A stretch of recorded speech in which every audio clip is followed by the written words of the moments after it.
بسم اللہ الرحمن الرحیم۔ السلام علیکم ورحمۃ اللہ وبرکاتہ۔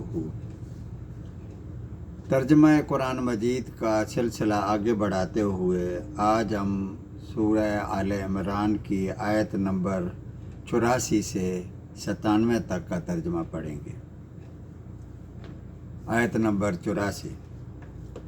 آپ کہہ دیجئے کہ ہم اللہ تعالیٰ پر اور جو کچھ ہم پر اتارا گیا اور جو کچھ حضرت ابراہیم، حضرت اسماعیل اور حضرت اسحاق اور حضرت یعقوب اور ان کی اولاد پر اتارا گیا اور جو کچھ حضرت موسیٰ اور عیسیٰ اور دوسرے انبیاء علیہم السلام اللہ تعالیٰ کی طرف سے دیے گئے ان پر اتارا گیا، ہم ان پر ایمان لائے اور ہم ان میں سے کسی کے درمیان فرق نہیں کرتے اور ہم اللہ تعالیٰ کے فرما بردار ہیں۔ آیت نمبر 85۔ اور جو شخص اسلام کے سوا کوئی دوسرا دین اختیار کرے گا تو اس کا دین قبول نہیں کیا جائے گا اور آخرت میں وہ نقصان پانے والوں میں ہوگا۔ آیت نمبر 86۔ اللہ تعالیٰ ان لوگوں کو کیسے ہدایت دے گا جو اپنے ایمان لانے اور رسول کی حقانیت کی گواہی اور اپنے پاس روشن دلیل آ جانے کے بعد کافر ہو جائیں۔ اللہ تعالیٰ ایسے بے انصاف لوگوں کو راہ راست پر نہیں لاتا۔ اس آیت کریمہ میں بھی وہی نجران سے آئے 70 عیسائیوں کا ذکر ہوا ہے کہ دل ان کے گواہی دے رہے تھے کہ رسول صلی اللہ علیہ وآلہ وسلم سچے ہیں، مگر زبان انکار کر رہی تھی، محض بغض اور اپنی چودراہٹوں کی ختم ہونے کی وجہ سے۔ روایت میں ہے کہ اسی قافلے میں علقمہ کے 2 بیٹے ابو حارثہ اور قرس بھی شامل تھے۔ آتے ہوئے قرس کے گھوڑے کو ٹھوکر لگی تو وہ گر گیا اور بولا، ہلاک ہو جائے وہ جس کی طرف ہم جا رہے ہیں۔ تو بڑے بھائی حارثہ نے کہا کہ تیری ماں ہلاک ہو جائے۔ تو قرس نے کہا کہ میں نے تو محمد صلی اللہ علیہ وآلہ وسلم کو کہا، تمہیں اتنا برا کیوں لگا؟ تو حارثہ بولا، یہ وہی رسول ہیں جن کے بارے ہم سنتے آئے ہیں اور وہ برحق اور سچے رسول ہیں، تو ان کی گستاخی نہیں کر سکتے ورنہ پکڑے جائیں گے۔ تو قرس نے کہا کہ پھر ہم ان کو مانتے کیوں نہیں؟ تو حارثہ بولا کہ رومیوں نے ہمیں مرتبے دیے ہوئے ہیں، مال و دولت دیا ہے، جائیدادیں دی ہیں، اگر ہم ان کو مانتے ہیں تو سب چھن جائے گا۔ آیت نمبر 87۔ ان کی تو یہی سزا ہے کہ ان پر اللہ تعالیٰ کی اور فرشتوں کی اور تمام لوگوں کی لعنت ہو۔ آیت نمبر 88۔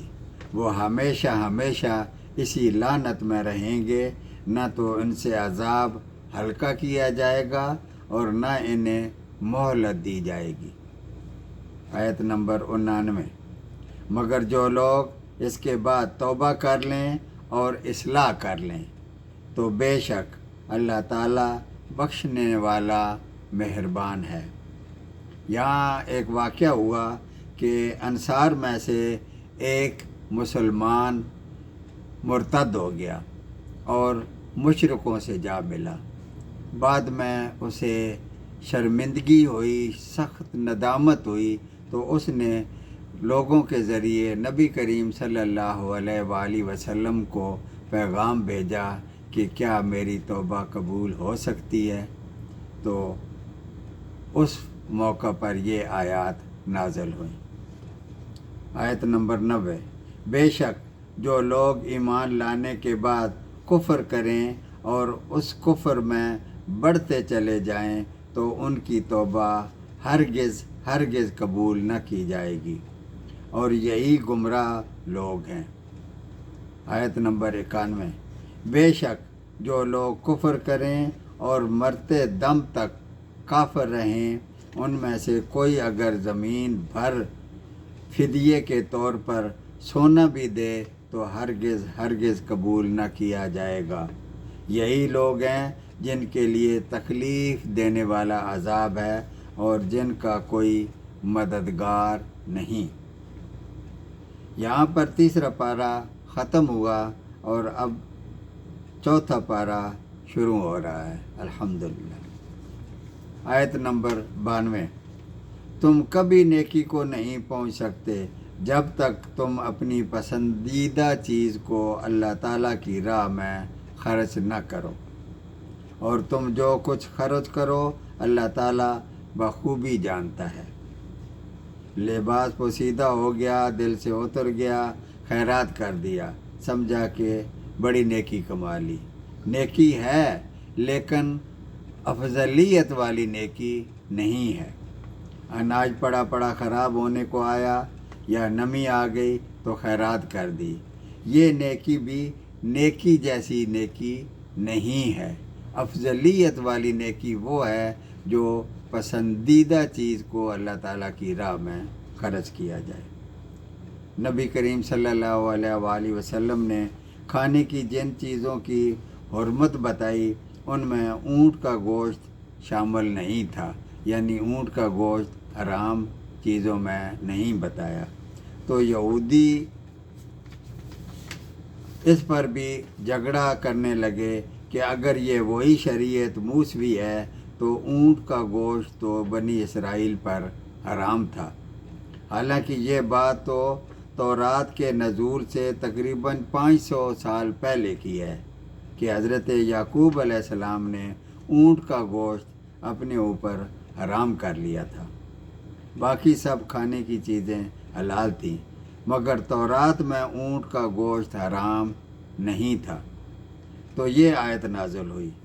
آیت نمبر 93، تورات کے نزول سے پہلے حضرت یعقوب علیہ السلام نے جس چیز کو اپنے اوپر حرام کر لیا تھا اس کے سوا تمام کھانے بنی اسرائیل پر حلال تھے۔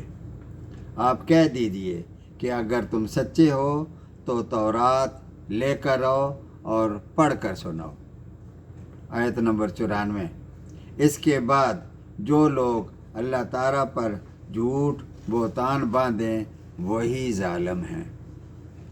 آیت نمبر 95، کہہ دیجئے کہ اللہ تعالیٰ سچا ہے، تم سب ابراہیم حنیف علیہ السلام کی ملت کی پیروی کرو جو مشرک نہ تھے۔ آیت نمبر 96، بے شک اللہ تعالیٰ کا پہلا گھر جو لوگوں کے لیے مقرر کیا گیا وہی ہے جو مکہ مکرمہ میں ہے، جو تمام دنیا کے لیے برکت اور ہدایت والا ہے۔ آیت نمبر 97، جس میں کھلی کھلی نشانیاں ہیں، اس میں مقام ابراہیم ہے، اس میں جو آ جائے امن والا ہو جاتا ہے، یعنی جو حرم میں داخل ہو گیا اس کو امن ہی امن ہے، یہاں تک کہ اگر کسی کے سامنے اس کے باپ کا قاتل بھی آ جائے تو اس کو کچھ نہیں کہتے کہ وہ حرم میں موجود ہے۔ اللہ تعالیٰ نے ان لوگوں پر جو صاحب حیثیت ہوں اس گھر کا حج فرض کر دیا ہے، اور جو کوئی کفر کرے تو اللہ تعالیٰ تمام دنیا سے بے پرواہ ہے۔ صدق اللہ العظیم۔